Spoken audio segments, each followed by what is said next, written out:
여러분, 오늘은 많은 분들, 특히 50이 넘은 분들이 공통적으로 느끼는 한 가지 걱정스러운 문제에 대해 이야기해 보려 합니다.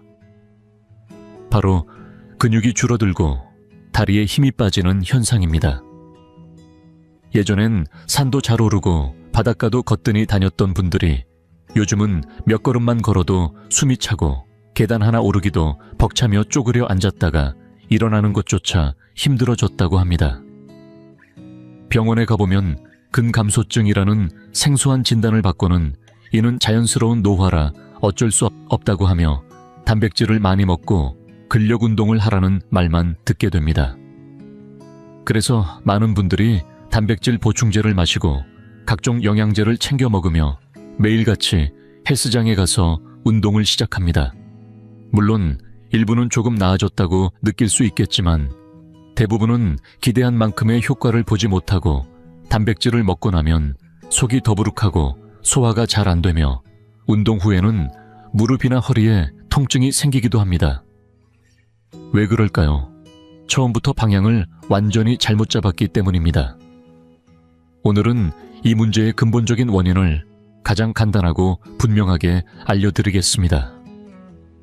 이제 여러분이 제대로 이해하셨다면 단백질 보충제나 각종 영양제가 오히려 몸의 균형을 더 무너뜨릴 수도 있다는 걸 알게 되셨을 겁니다. 우리 몸에 대한 접근은 단순히 어디가 아프면 거기만 치료하는 식의 방식으로는 절대 해결되지 않습니다.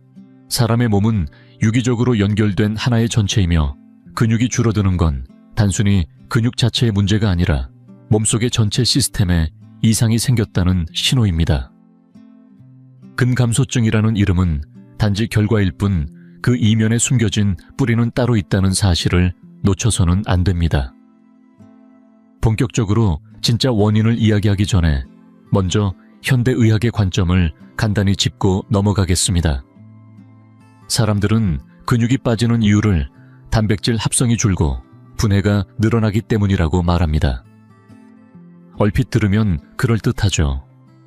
근육은 단백질로 구성되어 있으니 단백질이 부족하면 보충해주면 된다. 그게 상식처럼 들릴 수 있습니다. 그래서 어떤 병원에서는 단백질이 부족하다며 보충제를 권하고 운동을 더 하라고 말합니다. 부족한 걸 채워 넣으면 된다는 사고방식 하지만 저는 이것을 기계적 사고방식이라고 부릅니다. 왜냐하면 이 사고는 몸을 단순한 부품의 조합으로만 보기 때문입니다. 예를 들어 설명해 볼게요. 당신의 몸을 하나의 건설 현장이라고 생각해 봅시다. 근육은 그 현장에서 지어야 할 건물입니다. 단백질은 벽돌과 시멘트, 즉 건축 자재죠. 그런데 어느 날 건설이 멈췄습니다. 건물이 올라가지 않아요. 병원에서는 그걸 보고 이렇게 말하죠. 자재가 부족해서 그래요. 그러니까 더 많은 단백질을 먹으라고, 더 많이 운동하라고. 하지만 정작 중요한 건 간과합니다. 그 건물을 짓는 인부들, 바로 우리 몸의 소화 흡수 시스템은 이미 지쳐있고 멈춰서 있다는 사실을요. 특히 한의학에서 말하는 비위 기능이 약해진 상태라면 아무리 단백질을 넣어도 그걸 써먹을 수 없습니다. 건설 현장의 감독관이 힘이 없어버리면 벽돌이 아무리 많아도 그걸 쌓을 수가 없어요. 그럼 그 벽돌들은 어떻게 될까요? 그냥 쌓여서 짐이 될 뿐입니다. 한의학에서는 이런 상태를 담음 혹은 습기라고 부릅니다. 우리 몸의 흐름을 막고 기운을 무겁게 만들며 오히려 기능을 저하시켜버립니다. 그래서 어떤 분들은 고단백 식품을 먹은 후 몸이 더 무겁고 더부룩하고 대변도 시원치 않은 이유가 바로 여기에 있는 겁니다. 핵심은 단백질이 부족한 게 아니라 그걸 소화하고 흡수하고 운반할 수 있는 내부 시스템이 이미 멈춰 있다는 점입니다. 단순히 부족한 걸 넣는다고 해결되지 않습니다. 방향이 잘못된 거죠. 몸이라는 건설 현장을 다시 떠올려보면 자재만 문제가 되는 게 아닙니다. 현장의 전력을 담당하는 시스템, 즉 몸의 따뜻한 기운이 약해지면 크레인이나 반죽기를 돌리는 힘이 떨어져 어떤 작업도 제대로 진행되지 않습니다. 아무리 좋은 재료를 쌓아둬도 움직일 힘이 없으니 소용이 없는 거죠. 그래서 서양 의학에서는 단백질이 부족하다고 판단하지만 한의학에서는 왜 그 단백질을 붙잡아 두지 못하고 활용하지 못하는지 그 근본을 살핍니다. 우리가 먹는 음식이 어떻게 근육으로 바뀌는지, 그 과정에 필요한 열과 에너지는 누가 책임지는지, 그 대답을 찾지 못하면 아무리 영양을 넣어도 받아들이지 못하고 모두 허공으로 흩어지는 셈입니다. 이것을 이해하지 못한 채 부분만 떼어 설명하는 것은 전체를 보지 못한 셈이며 결국 진짜 원인은 보지 못한 것입니다. 근육이 약해지는 것은 어느 한 부위의 고장이 아니라 몸속 장기 전반의 균형이 무너졌다는 신호입니다. 특히 몸의 중심을 담당하는 비위와 생명력을 지탱하는 신장의 기능이 떨어졌다는 경고가 가장 먼저 나타나죠. 이 두 기관의 기운이 함께 약해지고 따뜻한 기운이 바닥나면 몸은 에너지를 유지할 수 없어 근육이 점점 빠져나가기 시작합니다. 결국 근육 소실의 핵심 원인은 비위와 신장의 기력이 쇠한돼 있으며 이것이 바로 우리가 근본을 먼저 살펴야 하는 이유입니다. 한의학에서는 아주 오래전부터 근육과 장기의 관계를 명확히 설명해 왔습니다. 동의보감에도 기록된 말이 있습니다. 비는 사지와 근육을 주관한다는 말인데, 이는 단순한 표현이 아니라 우리 몸의 근육이 어디서 만들어지는지를 밝히는 핵심 개념입니다. 비장은 단순히 해부학에서 말하는 장기 하나가 아닙니다. 소화하고 흡수하고 다시 그 영양을 온몸으로 실어 나르는 기능 단위로 보는 것이 한의학적 관점입니다. 우리가 매일 먹는 밥이나 나물고기 한 점도 결국 이 비위라는 시스템을 통해 기와 혈로 바뀌고 그것이 손발과 근육까지 전달되어야 비로소 힘이 생기고 움직임이 가능해집니다. 그런데 이 공장이 노쇠해지고 힘을 잃으면 어떻게 될까요? 식욕이 떨어지고 소화가 안 되며 조금만 먹어도 더부룩하고 가스가 차고 전신에 기운이 돌지 않게 됩니다. 얼굴은 누렇게 변하고 맥도 약해지며 그 결과 근육까지 영양이 도달하지 못하고 점점 힘을 잃게 됩니다. 혀를 보면 더욱 분명합니다. 혀끝이 붓고 옆에 치은이 남아있고 설태가 하얗게 덮인 경우는 대부분 비위 기능이 떨어진 신호입니다. 이때 차나 음식, 얼음물, 생과일, 냉면 같은 것들은 비위의 불을 꺼뜨리는 가장 해로운 자극입니다. 따뜻한 기운을 좋아하는 비위에 차가운 재료를 들이붓는 것은 마치 공장 보일러를 꺼버리는 것과 같습니다. 거기에다 단 음식이나 기름진 음식은 더 많은 습기를 만들어서 내부를 끈적이고 막히게 만들죠. 또 생각이 많고 스트레스를 과도하게 받는 것도 문제입니다. 마음이 복잡할수록 기혈은 빠르게 고갈되는데 기혈을 만들어내는 중심이 바로 비위이기 때문입니다. 게다가 끼니를 거르거나 과식하거나 불규칙하게 식사하는 습관은 이 공장을 더 빨리 망가뜨립니다. 이렇게 볼 때 근육이 빠지는 첫 번째 근본 원인은 바로 이 비위 기능의 저하이며 이 상태에서 아무리 단백질을 넣는다고 해도 결국은 몸에 부담만 될 뿐입니다. 거기에 더해 또 하나 중요한 축이 있습니다. 바로 신장입니다. 신장은 한의학에서 선천의 근본이라 불리며 몸의 에너지원이자 뿌리입니다.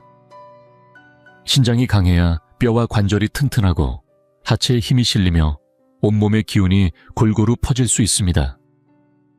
신장 속 양기를 우리는 신양이라 부르는데 이것이 바로 생명의 불씨입니다. 비위라는 공장이 제대로 작동하려면 이 신양이라는 불이 보일러처럼 뜨겁게 타오르고 있어야 합니다. 아무리 좋은 재료를 넣어도 불이 꺼진 솥에서는 밥이 될 수 없듯이 신장의 불이 꺼지면 비위도 소화력을 잃고 결국은 근육도 스스로 사라져갑니다. 신장은 우리 몸의 모든 생명작용을 움직이는 총에너지 센터이자 발동장치와 같습니다. 아까 말했던 비위라는 근육 제조 공장이 제대로 작동하려면 이 공장을 데워줄 불씨가 필요합니다. 바로 신장의 따뜻한 기운, 즉 신양입니다. 신양은 몸 전체를 덮이는 화로와 같고 비위는 그 위에 올려진 솥입니다. 불이 활활 타올라야 솥 안에 음식이 제대로 익고 영양이 만들어지는 것이지요. 그런데 이 불이 꺼지면 아무리 좋은 식재료를 넣어도 냉한 국물만 남게 됩니다. 영양으로 변하지 못하고 그대로 쌓이거나 밖으로 흘러나갈 뿐이죠.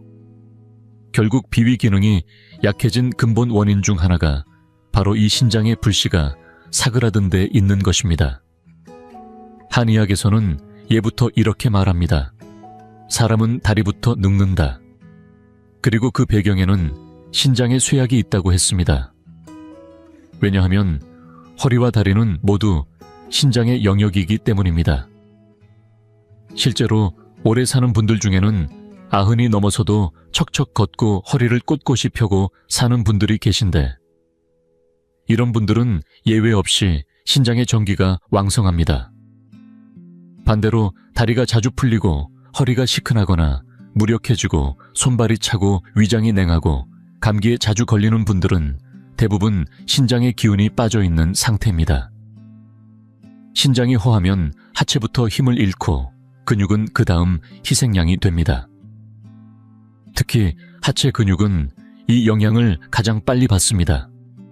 그래서 근육이 줄어드는 것은 단지 비위 문제로만 볼 수 없고 신장의 약화가 함께 원인이라는 것을 반드시 기억해야 합니다.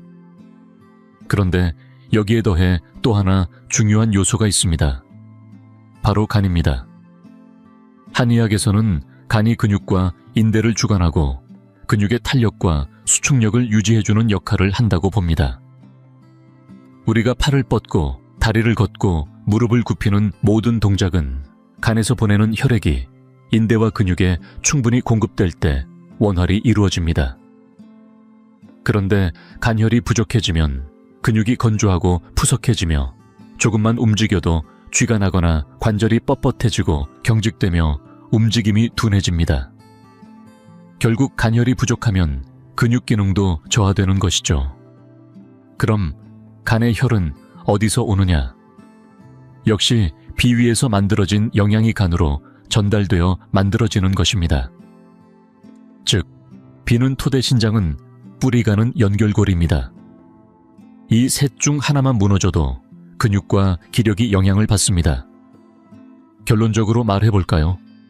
근육이 줄어드는 진짜 이유는 단백질이 부족해서가 아닙니다.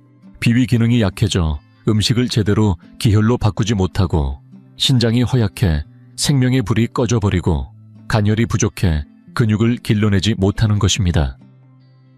본질은 몸속 에너지원, 즉 따뜻한 기운 양기가 바닥났기 때문입니다. 양기는 우리 몸을 움직이는 따뜻한 불 추진력입니다. 그 불이 약해지면 가장 먼저 포기되는 조직이 바로 에너지 소모가 큰 근육입니다. 그래서 근육이 빠져나가는 것은 단순한 노화가 아니라 몸이 보낸 절박한 구조 신호라고 봐야 합니다. 병의 뿌리를 제대로 이해하면 그때부터 해답도 분명해집니다. 방향이 무엇보다 중요합니다. 지금 이 순간 우리가 할 일은 멈춰버린 몸의 공장, 즉 비위와 신장을 억지로 자극하는 것이 아니라 스스로 다시 돌아가게 만드는 것입니다. 다시 말해 기초 체력을 만들어주는 장기들의 기능을 부드럽게 끌어올려야 한다는 것이죠. 그 방법은 우리 조상들이 오랜 세월 전해온 지혜 속에 고스란히 담겨 있습니다. 값비싼 보충제나 외국에서 들여온 이름도 낯선 슈퍼푸드가 아니라 우리가 늘 곁에 두고 먹어왔던 너무나도 소박하고 익숙한 식재료들이 그 답이 될 수 있습니다. 여기 소개할 8가지 식품은 약이면서도 음식이고 음식이면서도 치료입니다.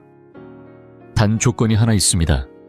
이 식품들의 기운을 제대로 알고 몸에 맞게 활용해야 비로소 힘을 발휘합니다. 우리가 회복해야 할 원리는 아주 명확합니다. 첫째 비위는 근육을 만들어내는 공장이니 이 공장을 다시 돌려야 하고, 둘째 신장은 에너지를 공급하는 동력기관이니 불을 다시 붙여야 하며, 셋째가는 근육의 윤활유 역할을 하니 간혈도 살펴야 합니다. 이 세 가지 중 가장 먼저 시작해야 할 것은 바로 비위의 기운을 살리는 것, 즉 공장의 생산 능력을 복구하는 일입니다. 그 출발점이 되는 음식이 바로 산약입니다. 산약은 땅속에서 자라는 뿌리 식물로 그 모습만 봐도 단단하고 정직하며 따뜻한 기운을 머금고 있습니다. 색은 희고 맛은 순하며 성질은 평온하여 폐와 비신장까지 동시에 도와주는 보기 드문 식품입니다. 한의학에서는 산약이 비의 기운을 채우고 음기를 보하며 소화불량이나 식욕부진, 만성설사, 체중 감소 등 비위, 허약으로 생기는 증상에 탁월하다고 봅니다. 게다가 산약의 점성 있는 성질은 신장의 전기를 잡아주고 하초를 단단히 지탱하여 허리와 다리에 힘을 실어주는 데도 도움을 줍니다. 먹는 방법은 생각보다 간단합니다. 가장 효과적인 방식은 산약을 아예 주식처럼 먹는 것입니다. 껍질을 벗기지 말고 잘 씻어서 큼직하게 썰어 찜기에 넣고 쪄서 그대로 먹으면 부드럽고 달콤한 풍미가 살아있습니다. 죽으로 먹고 싶다면 산약의 기운을 보여주는 찹쌀이나 기장볶은 율무와 함께 끓이면 좋습니다.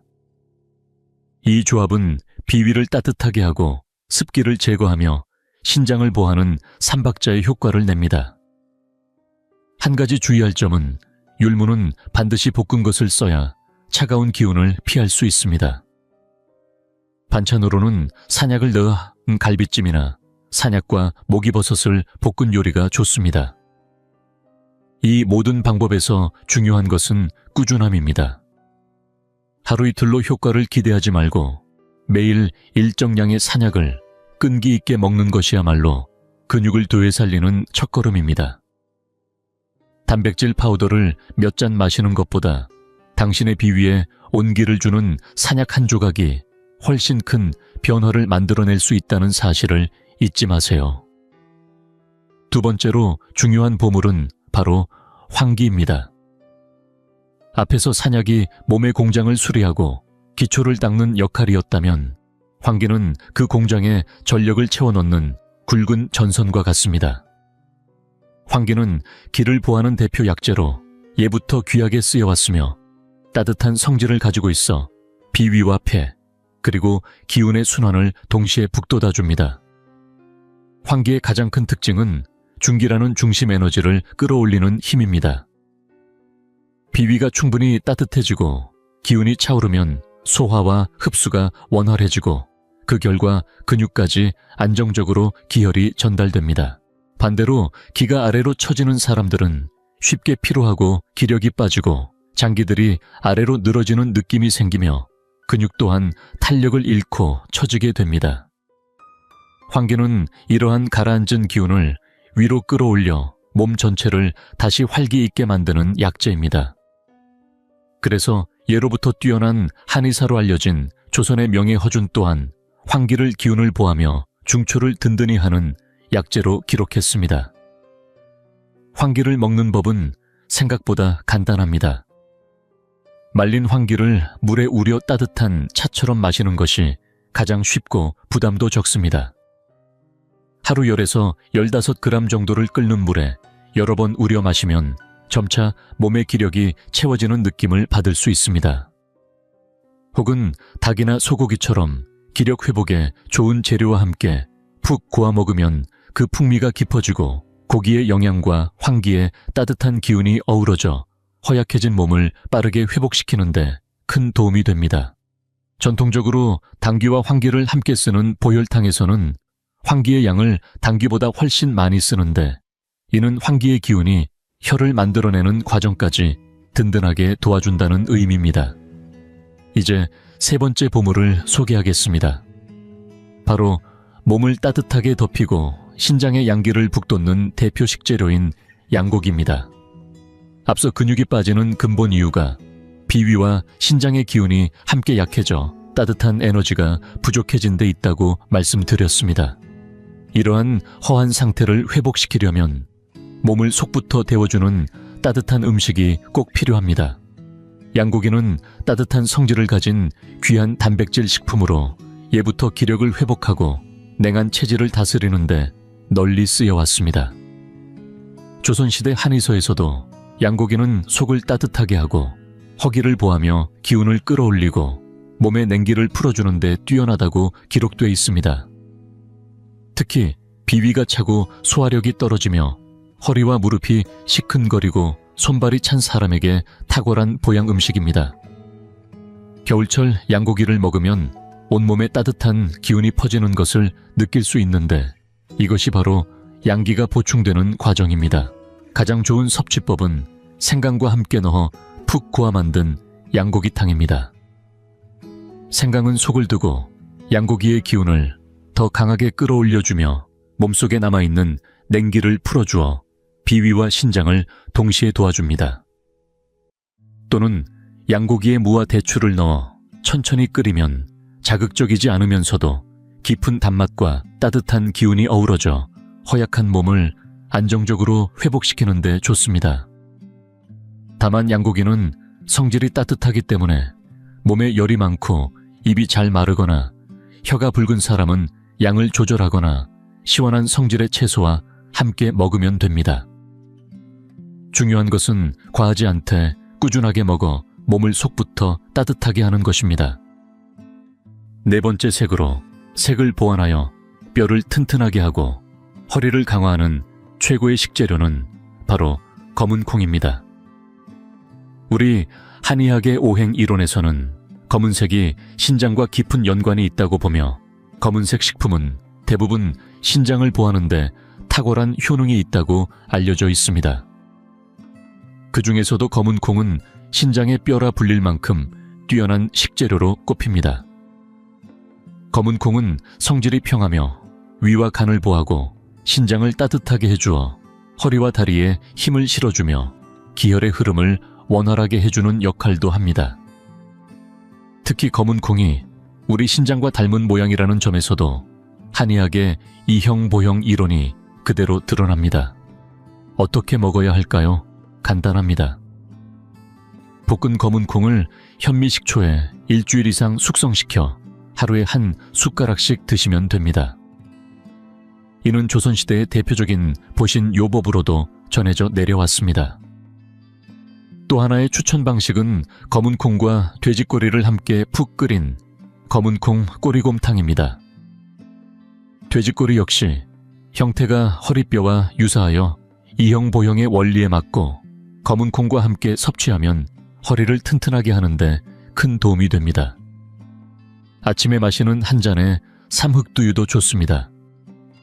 검은 콩, 흑미 검은깨를 함께 갈아 만든 이 음료는 신장을 포괄적으로 보하고 머리부터 허리까지 전반적인 기력을 회복시켜줍니다. 다섯 번째, 신장의 과일로 불리는 밤입니다. 혹시 아침에 허리가 찌뿌둥하고 다리에 힘이 잘 안 들어간다고 느끼신 적 있나요? 그것은 신장의 기운이 약해졌다는 신호일 수 있습니다. 이럴 때 우리 조상들이 자주 찾았던 것이 바로 밤입니다. 에서도 밤은 신장을 보하고 비장을 튼튼히 하며 뼈와 근육을 강화하는 효과가 있다고 명시되어 있습니다. 밤은 따뜻한 성질을 지니며 비장과 신장을 동시에 이롭게 하여 감과의 왕이라는 별명까지 얻었습니다. 밤은 특히 허리와 무릎이 시큰하고 기력이 떨어지는 분들에게 탁월한 효능을 보입니다. 또한 밤을 꾸준히 섭취하면 다리의 부기 개선과 식욕 증진, 소화력 회복에도 도움이 됩니다. 먹는 방법도 다양합니다. 가장 기본적이고 효과적인 방법은 생밤을 말려서 하루 두세 알씩 아침 저녁으로 천천히 씹어 먹는 것입니다. 특히 비위가 약한 분들에게는 추천하지 않지만 기력 회복이 필요한 분들에겐 아주 좋은 보양식품이 됩니다. 또 하나의 방법은 밤을 곰탕처럼 푹 끓여낸 밤달백숙입니다. 닭과 밤은 상호작용을 통해 기혈을 보하고 근육과 뼈를 동시에 강화해줍니다. 혹은 가볍게 군밤으로 구워 간식처럼 즐기면 좋으며 꿀이나 대추와 함께 달인 밤조청은 기력이 약한 어르신들에게 적절한 보양식이 될 수 있습니다. 다만 밤은 너무 많이 먹으면 속이 더부룩할 수 있으니 하루 적당량을 지켜 꾸준히 드시는 것이 중요합니다. 6번째, 보물 기력을 북돋우는 한우. 우리 몸의 중심 에너지 저장소인 비위가 약해지면 아무리 단백질이 많아도 흡수가 되지 않고 그대로 빠져나가 버립니다. 한의학에서는 노란색이 비위에 작용한다고 보는데 한우는 황갈색의 고기로서 비위를 따뜻하게 보호하면서 기혈을 보충해주는 식재료로 알려져 있습니다. 특히 위장 기능이 약하고 근육이 쉽게 빠지는 분들에게는 근육 형성에 꼭 필요한 원료를 채워주는 역할을 합니다. 단 이 모든 작용이 가능하려면 먼저 비위의 소화 흡수 기능이 어느 정도 회복되어 있어야 하기에 황기 같은 한약재로 일정 기간 위장을 조절한 후에 섭취하는 것이 좋습니다. 어떻게 먹을까요? 대표적인 방법은 토마토 한우탕입니다. 토마토의 새콤함이 입맛을 돋우고 소화를 돕는 동시에 한우의 따뜻한 성질이 속을 데워주며 균형을 맞춥니다. 토마토와 한우를 반반 넣고 약한 불로 오래도록 끓이면 보양식으로 그만입니다. 또 다른 방법으로는 황기 한우탕이 있습니다. 기운을 채우는 황기와 혈을 보충하는 한우를 함께 넣고 고아 마시면 기력 회복에 탁월한 도움을 줍니다. 단 한우는 체질에 따라 염증을 악화시킬 수 있으므로 피부 상처가 있거나 염증성 질환이 있는 분 혹은 소화 기능이 극히 약한 분은 섭취를 조절해야 합니다. 7번째, 보물 신장을 데워주는 부추. 부추는 양기를 일으키는 풀이라고도 불리며 이름부터 그 효능을 짐작하게 합니다. 따뜻한 성질을 가진 부추는 간과 신장에 작용하여 신장의 양기를 북돋우고 기의 순환을 도와 전신의 따뜻한 기운을 퍼지게 합니다. 특히 허리 아래로 냉기가 흐르며 기운이 자주 빠지는 분들에게는 아주 좋은 식재료입니다. 가장 흔하면서도 좋은 조합은 부추, 달걀 볶음입니다. 부추의 따뜻한 기운과 달걀의 부드럽고 윤기나는 성질이 만나 음양을 함께 보충해줍니다. 또한 부추만두나 부추전처럼 주식으로 활용할 수도 있어 맛과 영양을 동시에 챙길 수 있습니다. 다만 부추는 따뜻한 성질이 강하므로 열이 많고 눈이 자주 충혈되는 분들은 과다 섭취를 피해야 하며 특히 봄철이 가장 향이 좋고 효능도 뛰어납니다. 8번째, 보물 주방의 비위지킴이 생강. 마지막으로 소개할 식재료는 거창한 보양식품이 아닌 우리가 늘 주방에서 만나는 생강입니다. 그런데 왜 생강이 여기에 포함될까요? 바로 어떤 보양식을 먹든 그것이 몸에 흡수되기 위해선 비위가 따뜻해야 하고 소화의 불이 켜져 있어야 합니다. 그런데 현대인은 대부분 비위에 냉기가 서려 있어 아무리 좋은 음식도 그대로 배출되기 쉽습니다. 생강은 따뜻한 성질을 지녀 몸속 냉기를 몰아내고 소화불을 지펴주는 역할을 합니다.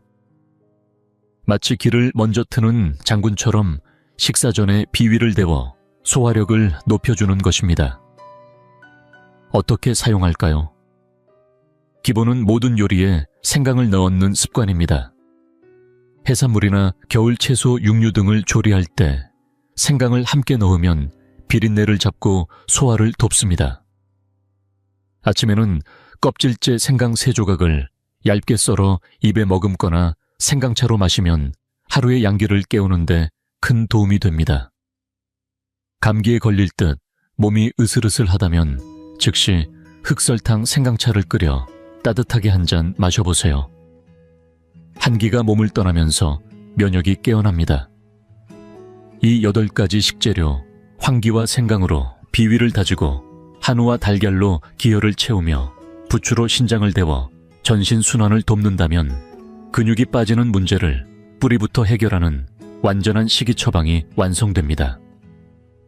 단순히 보충만 하는 것이 아니라 원인부터 다스리는 한의학적 식단으로 근육을 다시 세워보세요.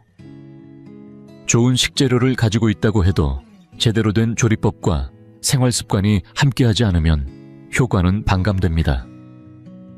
특히 비위가 약해지고 냉기가 있는 것이 문제의 뿌리이므로 조리 방식은 반드시 따뜻하고 부드러우며 소화에 부담이 없도록 해야 합니다.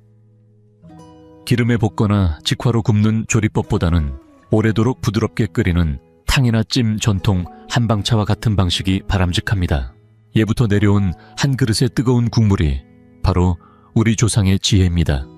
뭉근한 불에서 우러난 따뜻한 국물은 재료의 정수를 담아내고 그 한 숟가락이 비위를 데워주며 온몸에 스며들게 됩니다. 식사 습관 또한 그에 못지않게 중요합니다. 아무리 좋은 음식을 먹더라도 제때 먹지 않거나 찬을 음식을 무심코 입에 넣는다면 비위는 금세 지치게 됩니다. 하루 세 끼를 일정한 시간에 규칙적으로 먹는 것, 그리고 특히 아침 식사는 양기를 깨우는 열쇠이기에 반드시 따뜻한 음식으로 챙겨야 합니다. 반대로 오후나 밤이 되면 체내 양기가 서서히 수렴됨으로 찬 과일이나 냉채 얼음 음료는 피해야 합니다. 이는 마치 퇴근 직전에 공장에 갑자기 일을 더 얻는 것과 같아 몸속에 찬 기운이 밤새 쌓이게 됩니다. 또 하나 마음가짐 역시 비위를 지키는데 결정적인 요소입니다. 먹을 때는 오직 먹는 데 집중해야 하며 일 생각을 하거나 스마트폰을 보거나 화를 내는 행동은 모두 소화에 방해가 됩니다. 조용히 앉아 음식을 음미하며 천천히 씹는 것만으로도 비위는 안정감을 느끼고 더 활발히 작동합니다. 우리가 음식에 얼마나 진심을 다하느냐에 따라 비위가 우리에게 돌려주는 에너지도 달라집니다. 운동 역시 지나치면 독이 될 수 있습니다. 생명은 움직임에서 비롯되지만 기가 부족하거나 양기가 약한 분에게는 무조건 많이 움직이는 것이 오히려 해가 될 수 있습니다. 땀이 비오듯 흐르는 격한 운동은 기와 혈을 오히려 소모시키고 몸을 더욱 지치게 합니다.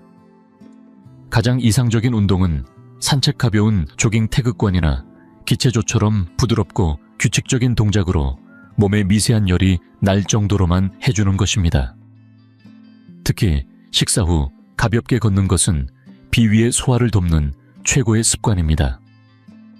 마지막으로 수면이야말로 간과 신장의 기운을 보존하는 가장 중요한 시간입니다. 밤 11시에서 새벽 3시는 간과 담의 기운이 활발히 움직이며 피를 맑히고 독소를 배출하는 결정적인 시기입니다. 이 시간에 깊은 숙면에 들어있지 않다면 간열이 손상되고 신장의 기운이 고갈되기 쉽습니다. 낮 동안 피곤함이 느껴진다면 오전 11시에서 오후 1시 사이, 즉 심경이 주관하는 시간에 15분에서 30분 정도 가볍게 눈을 붙이는 것만으로도 마음을 안정시키고 오후 활동을 위한 기운을 회복할 수 있습니다. 이처럼 음식 조리법 생활습관, 마음가짐, 운동 수면이 하나로 연결되어야만 몸은 온전히 회복될 수 있습니다.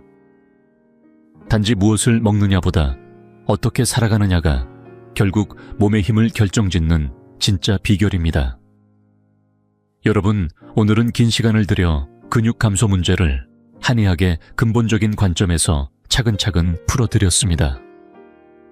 우리가 꼭 기억해야 할 것은 우리 몸은 단순한 부품들의 조합이 아니라 하나의 정교하고 지혜로운 유기체라는 점입니다. 다리에 힘이 빠지고 근육이 줄어드는 현상은 단순한 노화의 결과도 되돌릴 수 없는 퇴화도 아닙니다. 그것은 바로 우리 몸이 에너지 시스템에 이상이 생겼음을 가장 직접적이고도 절박하게 알려주는 신호입니다. 몸속의 기운이 부족하고 비와 신장의 기초가 약해졌다는 강한 외침입니다. 이럴 때 우리가 해야 할 일은 단기적인 보충제나 단백질 파우더에 의존하는 것이 아닙니다. 진정한 힘은 바로 당신 안에서 당신의 비위가 소화하고 흡수하는 능력과 신장의 전기를 충분히 채워주는 데서 나옵니다. 오늘부터는 당신의 부엌을 최고의 한약방으로 바꾸세요. 황기인삼, 감초 같은 전통 약재로 비위의 뿌리를 다시 세우고 따뜻한 양기 음식인 양고기와 부추로 몸속의 불씨를 다시 피우며 검은 콩과 말린 대추로 신장의 전기를 채워주세요. 여기에 하루 세끼의 규칙적인 식사 감정의 조화, 그리고 무리가 되지 않는 산책이나 체조 같은 부드러운 운동을 더하면 됩니다. 길이 틀리지 않았다면 성실하게 한 걸음 한 걸음 걷기만 해도 몸은 반드시 응답해 줄 것입니다.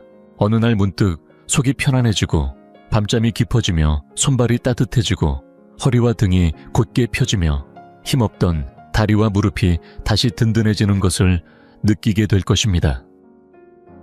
이렇게 안에서부터 차오르는 힘. 이것이야말로 진짜 나의 힘이며 지속 가능한 건강입니다. 한국의 한의학이 소중한 이유가 여기에 있습니다. 빠른 효과만을 좇지 않고 뿌리부터 살피며 몸이 스스로 회복할 수 있도록 도와주는 이 지혜는 수천 년을 버텨온 생명의 기술입니다.